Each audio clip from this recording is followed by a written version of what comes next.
been a lot of talk about fertilizer costs, and for good reason. Many farmers are already wondering what next year will look like. Will fertilizer be available when Ohio farmers need it? And what, if anything, can be done to bring the costs back down? Today we're talking with NCGA's Krista Swanson, one of the country's leading ag economists, to cut through the noise and explain what's really happening in the fertilizer market. It's all coming up next on Kernels.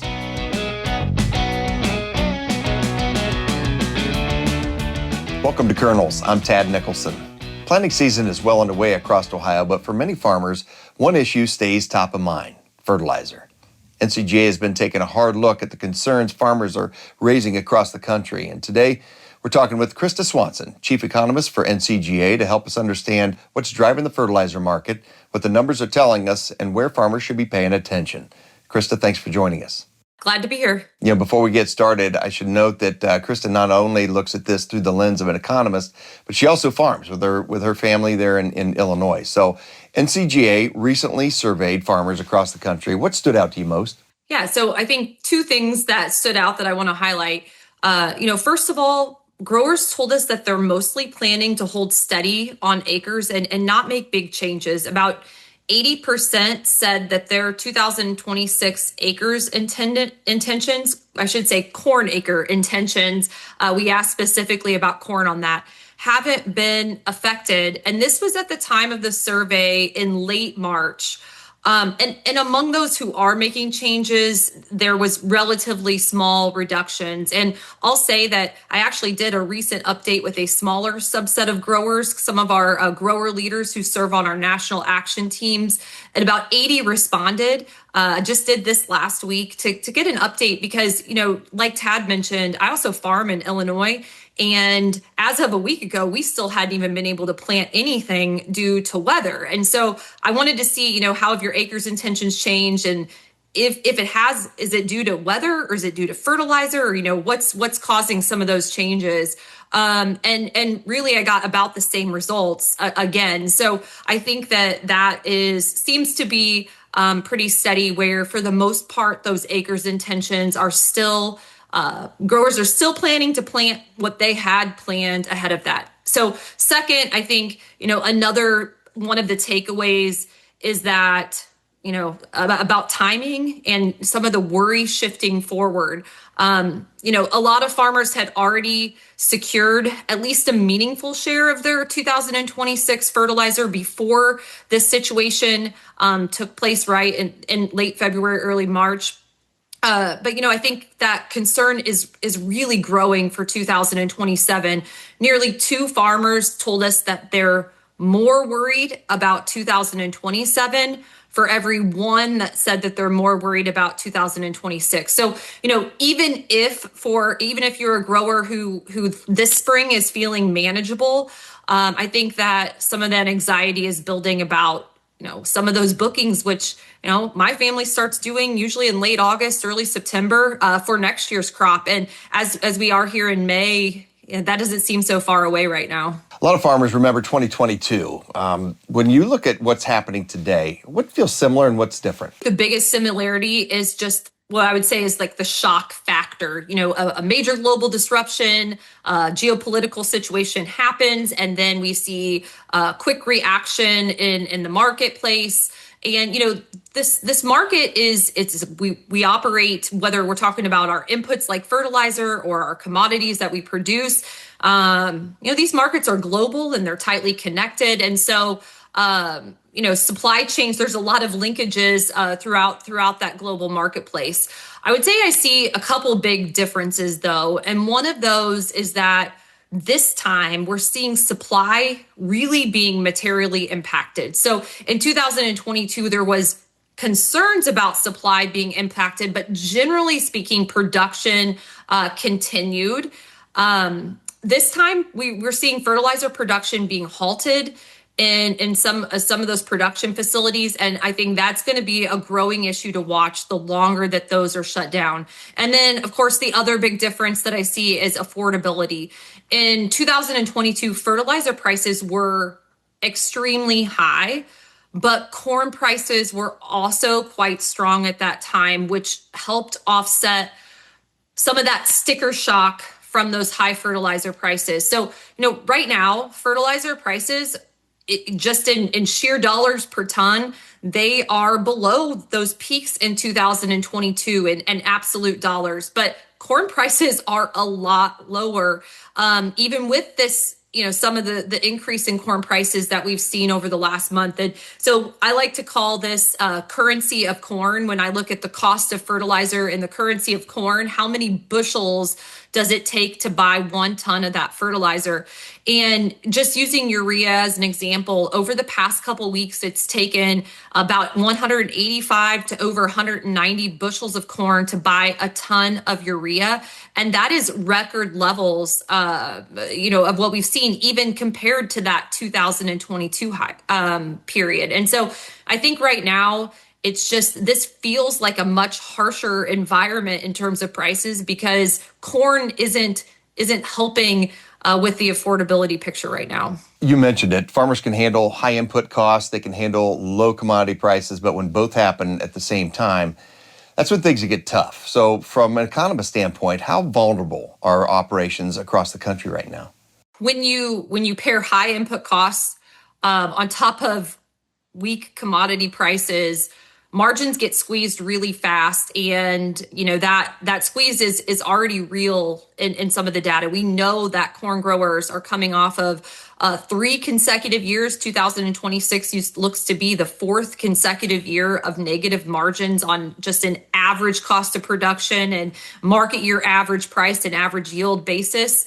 And fertilizer is a big part of that operating cost. And, that leaves farms more vulnerable today, especially after you see multiple years of this. Working capital is worn down and it's not there when we have, there's less room for error when situations like this arise. And, I mentioned weather earlier. I know that's more of a regional and small pockets, but when that doesn't cooperate, you just don't have that cushion to be able to handle those situations near the same as if this was year 1 of a downturn or if we were not in this type of cycle.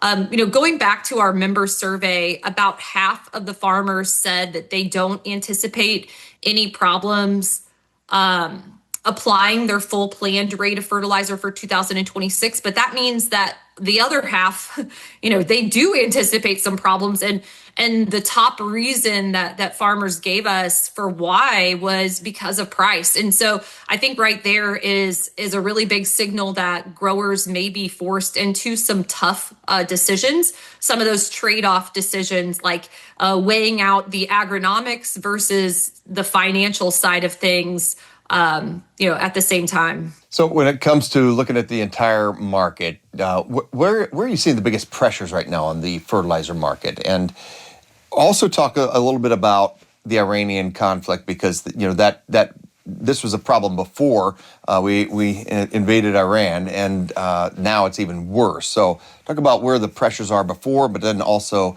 what the strait has to do with things. So I think that with the situation in Iran, the most immediate pressure and where we saw that most immediate reaction was in nitrogen and specifically urea, because the Middle East is such a key hub for urea exports and transits through the Strait of Hormuz, which has been a global, an important global shipping channel for fertilizer that's been blocked.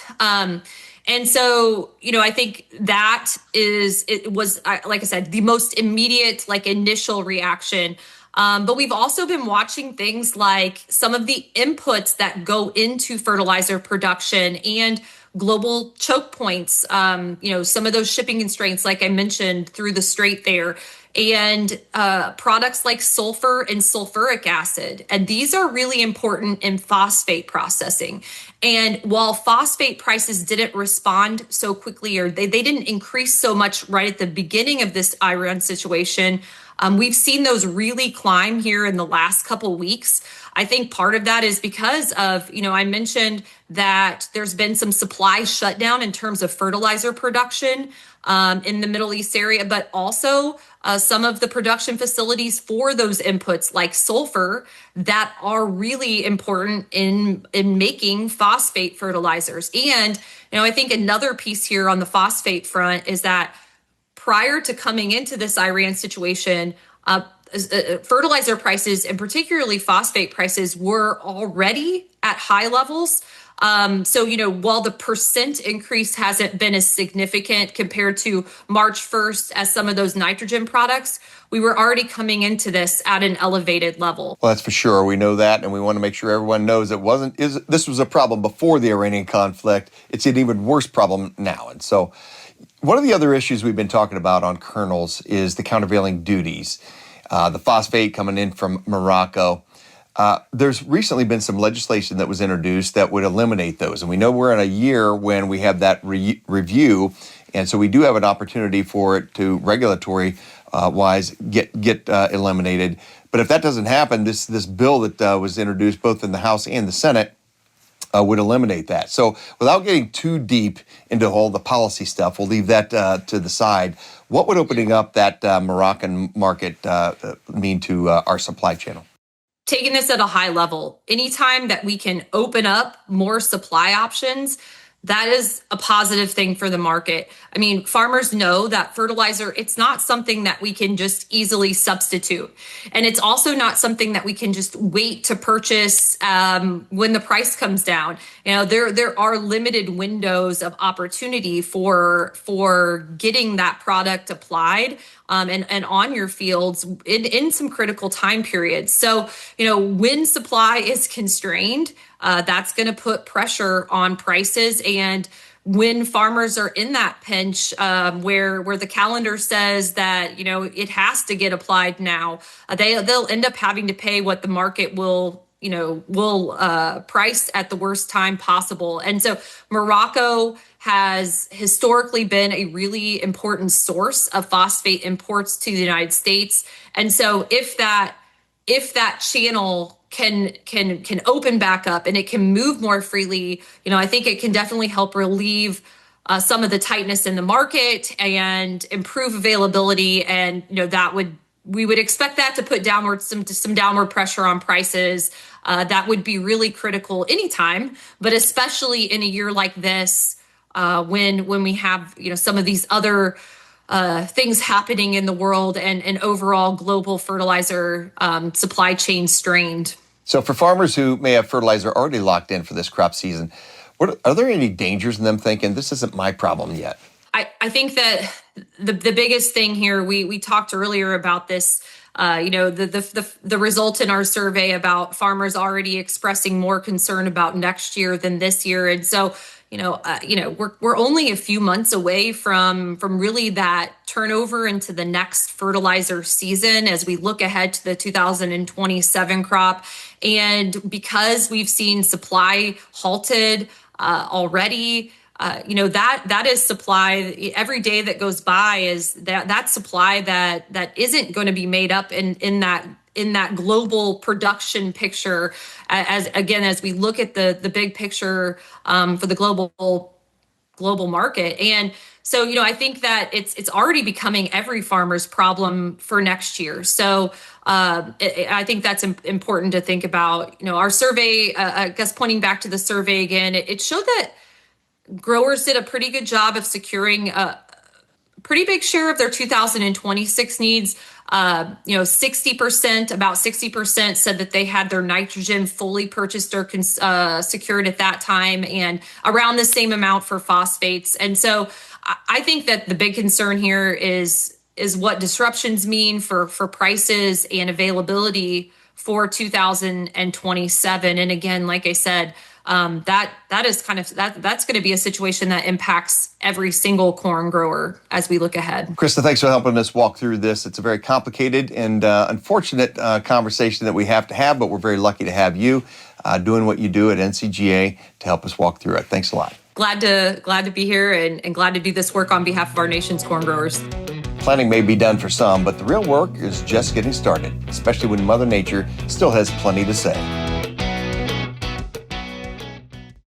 Every business makes its own path, and every future comes with tough decisions. Whether you're planning for tomorrow, protecting the people you love, or building something meant to last, you deserve advisors who understand your world. At Element, we know your business is personal. We take the time to listen, to learn what matters most, and to protect what you've worked so hard to build. Let's take the next step together. Visit elementrisk.com today to get started. Buy into better with corn and soybean products designed to excel in the Eastern Corn Belt and service you can trust. Seed Consultants, simply better.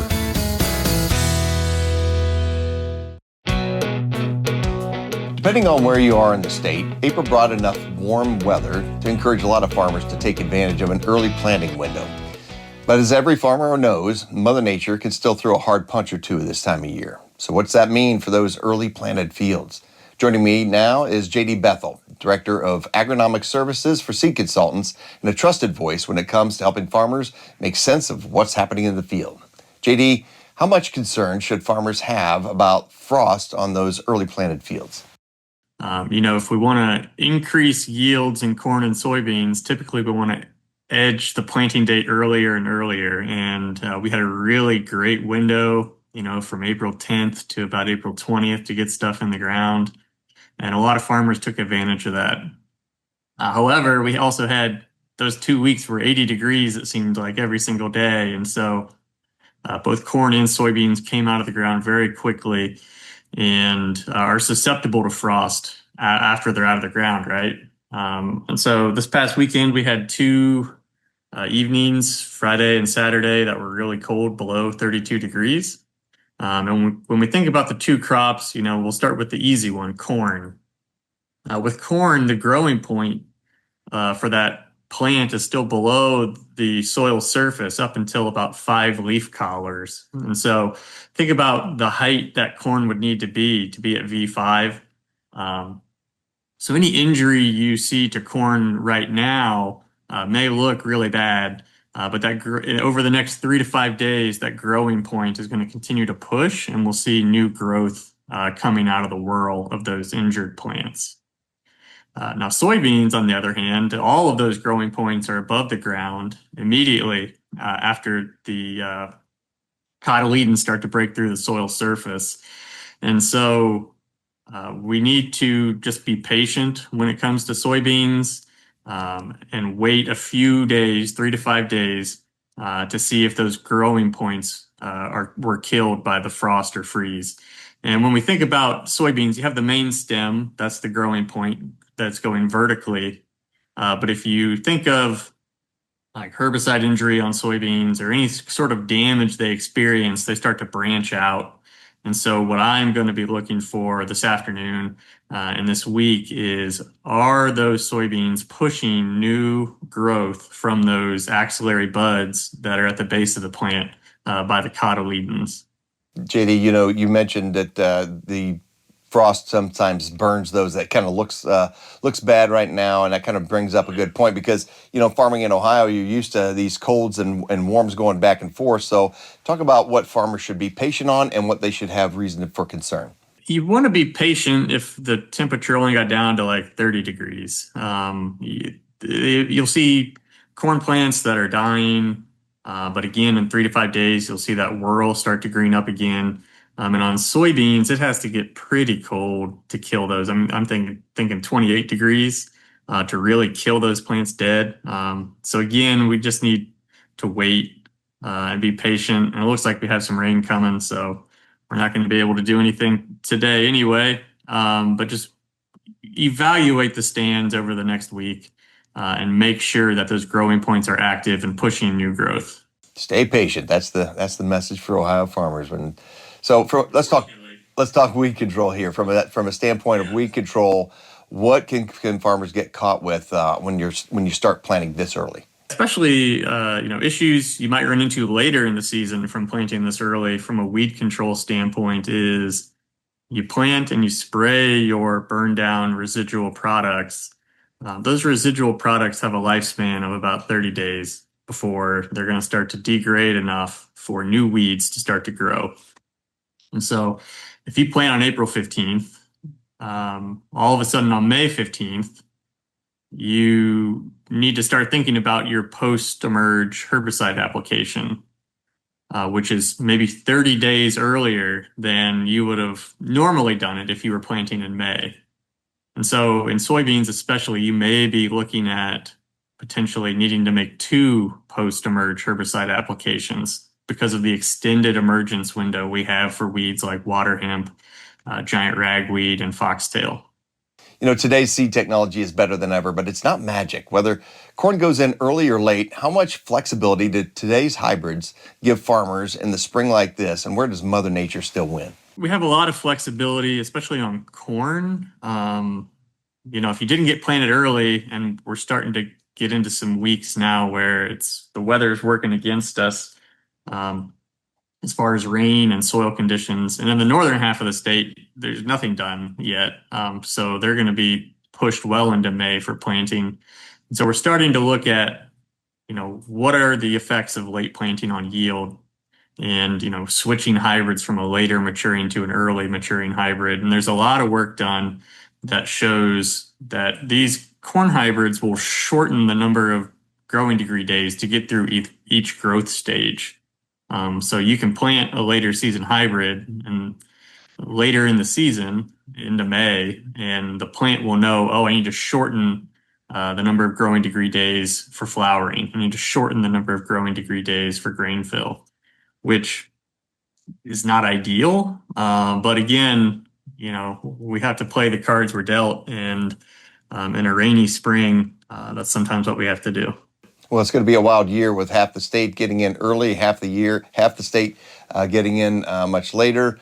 I think we're going to have you back just to watch this whole growing season with us. Thanks, Jade. Absolutely. Your hard work needs protecting. When it comes to grain storage and handling, there's only one choice. K&S Millwrights, providing design and grain storage solutions for nearly 5 decades. Protect every bushel. Keep harvest moving. Maximize every opportunity. The brand you know, the experience and execution you trust. Providing customers with properly designed and installed solutions that increase profitability and ease the workload. Discover more now or schedule an appointment at ksmillwright.com. Buy into better with corn and soybean products designed to excel in the Eastern Corn Belt and service you can trust.